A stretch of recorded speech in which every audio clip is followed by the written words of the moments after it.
I want to thank my friend, gentlewoman from Texas, Mr. Speaker. I am proud to rise in support of my bill, H.R. 5602, the Domestic Terrorism Prevention Act of 2020. White supremacists and other far-right-wing extremists are the most significant domestic terrorism threat facing the United States. Don't take my word for it. Making that point last week in testimony to the House Homeland Security Committee, FBI Director Christopher Wray stated domestic violent extremists, DVEs, quote, pose a steady and evolving threat of violence and economic harm to the United States, end quote.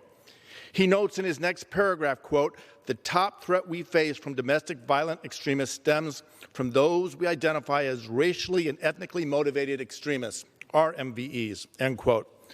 RMVEs were the primary source of ideologically motivated lethal incidents and violence in 2018 and 2019. From the Tree of Life Synagogue to a Walmart in El Paso, Texas, we have all tragically seen the deadly effect.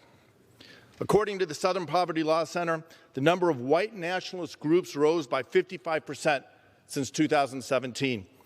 And last November, the FBI reported violent hate crimes reached a 16-year high in 2018, and the number went up in 2019. Groups like the Boogaloos, Rise Above movement, and white nationalist militias across the country are organizing, and so must we. We therefore need to equip our law enforcement officials, the FBI and Departments of Justice and Homeland Security, with the tools necessary to identify, monitor, and prevent acts of violent terrorism. The bill before us today does just that. It establishes offices within the FBI, the Department of Justice, and the Department of Homeland Security, and empowers them to coordinate their efforts with each other. It requires them to report to Congress twice a year on the assessment of the threats and ranking them, and allocate their resources based on their assessed threats. Congress must, with a singular voice, definitively state that if you or your group is plotting violence or taking weapons, be they guns or knives or otherwise, into a crowd to intimidate or coerce others to further your ideological goals, you are a terrorist and will be treated as such. This is not a partisan issue, but one that affects all Americans, our personal and economic security.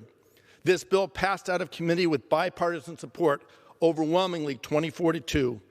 I urge all of my colleagues to vote yes.